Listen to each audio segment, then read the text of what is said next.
L'elèctrica només per a empreses us ofereix els esports. Factor Energia.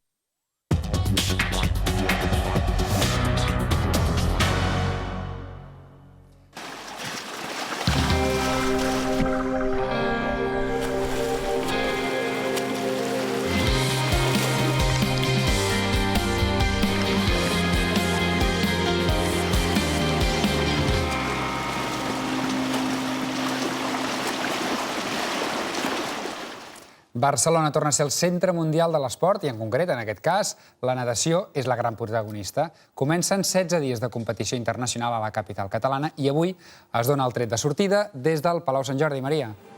Doncs sí, amb una cerimònia inaugural de la qual n'han transcendit pocs detalls, com en totes les bones sorpreses. Es farà aquí, però també en d'altres punts de la ciutat de Barcelona. I de les poques coses que hem pogut saber, hem sabut que tindrà com a protagonista, evidentment, l'aigua i que comptarà amb la música en directe de l'OBC. El barceloní Hansel Cérez és el director artístic de la cerimònia inaugural, el tresor més ben guardat del Sant Jordi.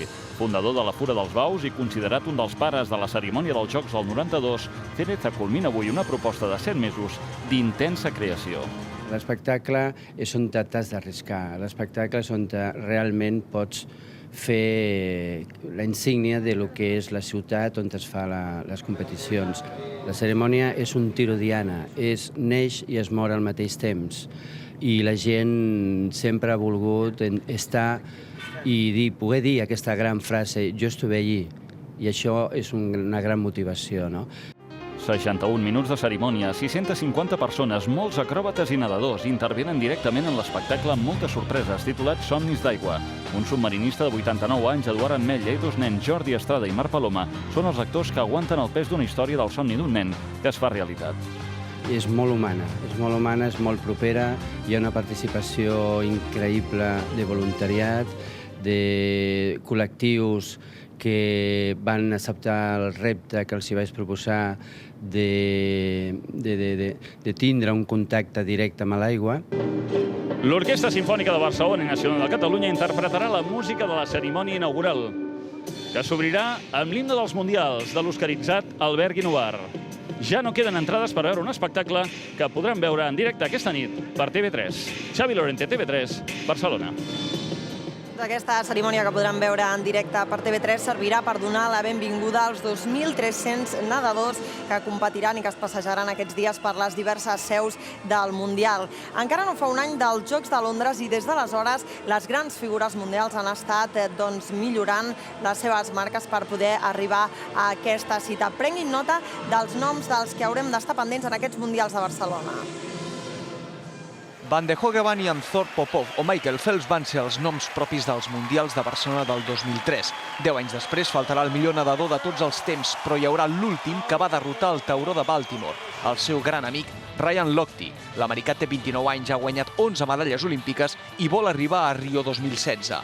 L'estrella europea serà Yannick Agnel, un gegant francès de més de 2 metres, hora Londres en els 200 lliures i en la prova de 4%. Austràlia no faltarà a la cita amb el talent de James Magnussen, un campió del món a Xangai, especialista en la prova reina de velocitat, als 100 lliures, que ha estat preparant últimament a Calella. El poder femení americà arribarà de la força de Missy Franklin i de la jove Katie Ledecky. Aquesta última, amb 15 anys i 4 mesos, es va quedar 53 centèsimes del rècord mundial en els 800 lliures als Jocs de Londres, en què va superar Mireia Belmonte. La Xina també té la seva estrella precoç, Ye Xiwen. Amb 17 anys es va penjar l'or en els 400 a Londres, en una prova en què va nedar més ràpid els últims 50 metres que el millor dels homes, Ryan Lochte. En salts tothom estarà pendent d'un altre nen prodigi, Tom Daley, que va aconseguir un or europeu amb 13 anys. Ara en té 19 i arriba envoltat de dubtes per culpa d'algun problema físic. Leclos, Ixenko o Meyouli seran més noms propis de la natació, la sincronitzada o les aigües obertes. Les estrelles de casa començaran a brillar amb Bona Carbonell, la successora de Mangual i Fuentes en la sincronitzada. Els equips masculins i femenins de waterpolo, com gairebé sempre, buscaran la medalla. Ani Espar o Marc Minguell seran alguns dels molts catalans que tiraran el carro. Ashwin Wildeboer, Erika Villaécija i Mireia Belmonte faran posar dret al públic del Palau Sant Jordi. La badalonina intentarà superar les 2 plates dels últims Jocs. Per això, participarà en 6 proves a Barcelona.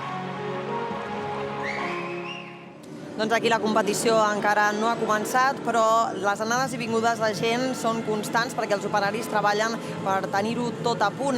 També han començat a arribar tots aquells professionals que han de fer la cobertura mediàtica d'aquests mundials. En total seran prop de 2.300 periodistes i d'altres professionals dels mitjans de comunicació.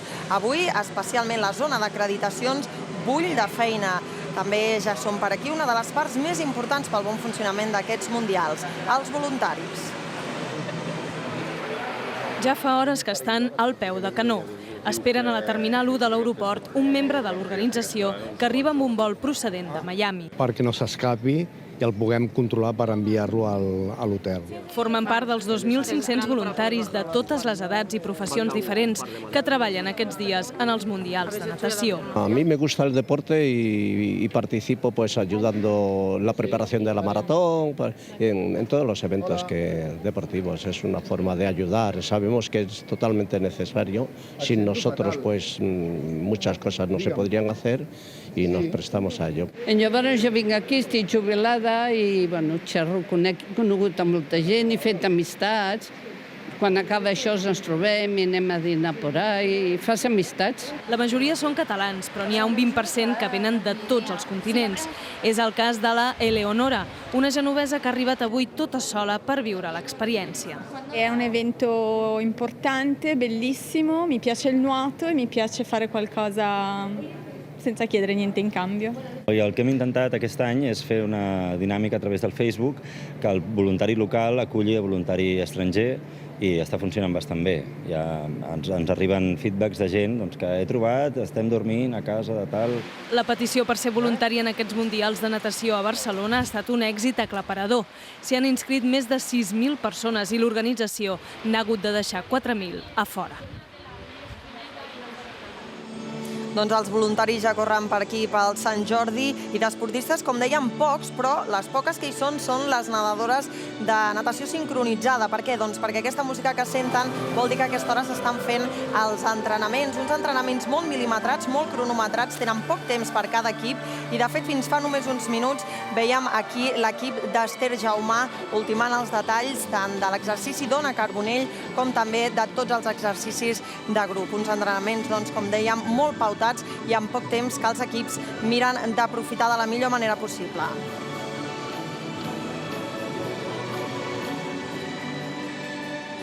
El Palau Sant Jordi és l'escenari potser més emblemàtic d'aquests mundials per espectacular i perquè aquí s'hi ha muntat la piscina temporal més gran que s'ha fet mai, amb 4 milions de litres d'aigua. Aquí s'hi faran les competicions de natació sincronitzada, i també s'hi faran les dues finals de waterpolo, tot i que el gruix d'aquesta competició del waterpolo es farà a les piscines Picornell.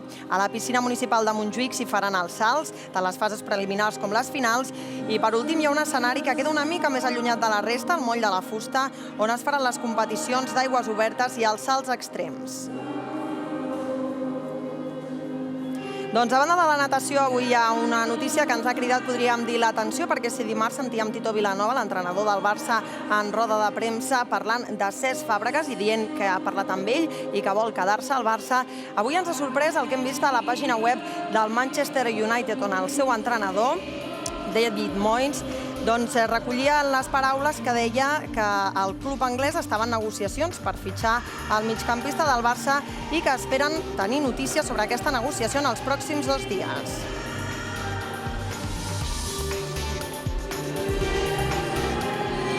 Cesc és un dels internacionals que encara no han començat la pretemporada amb el Barça, els que ja estan treballant. Avui han repetit sessió d'entrenament i demà faran un desplaçament d'anada i tornada a Polònia per disputar-hi el primer amistós de la pretemporada. A 8:45 els blaugranes s'enfrontaran al Lechia Dansk en directe per TV3. A la sala de premsa hem sentit Tello explicant com afronta aquesta temporada.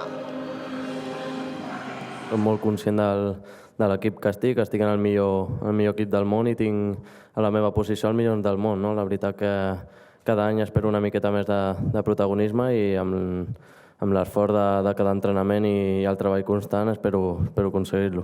No, oferta no he volgut escoltar ninguna perquè la meva il·lusió és seguir aquí i ja li vaig dir al meu representant que volia estar aquí tot el temps que pugui triomfar aquí.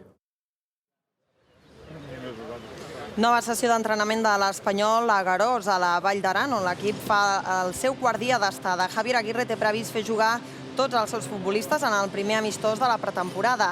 Serà aquesta tarda contra un combinat de jugadors de la Vall d'Aran. El podran seguir aquest partit a 7:15 en directe per Esport 3. El Mundial de Natació de Barcelona és, sens dubte, un gran esdeveniment pel país i n'hi haurà un altre, això sí, haurem d'esperar una mica més perquè serà el 2017. Parlem dels Jocs Mediterranis que acollirà la ciutat de Barcelona. En les últimes hores, la ciutat ha donat la benvinguda a la bandera d'aquests Jocs del Mediterrani als jardins de l'Amfiteatre Romà, en un acte amb música, amb dansa i també amb poemes.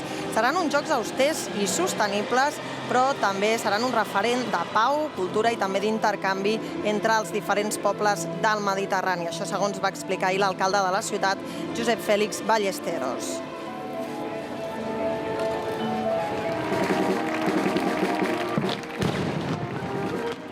Doncs la competició més immediata és la dels Mundials de Natació de Barcelona, de la qual en tindran un ampli seguiment en aquesta casa. Ja ho saben, TV3 i Esport 3 els oferirà prop de 14 hores diàries de transmissions esportives i la competició comença demà mateix amb la natació sincronitzada, amb les rutines tècniques individuals i per equips, i per tant serà el debut de la nostra comentarista, Anna Tarrés.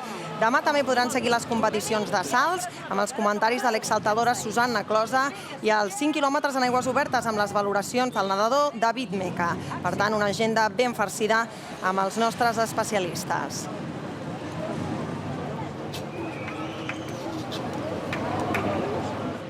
Tot això serà demà, avui, com saben, aquesta nit en directe, a 9:45 per TV3, la cerimònia inaugural des d'aquí, des del Palau Sant Jordi. Gràcies, Maria. N'estarem molt pendents. Doncs per completar la gran oferta d'oci d'aquest estiu a Barcelona i a banda del Festival Grec, hi ha molts teatres que no tanquen per vacances, amb estrenes potents o amb reposicions d'obres que han funcionat molt bé.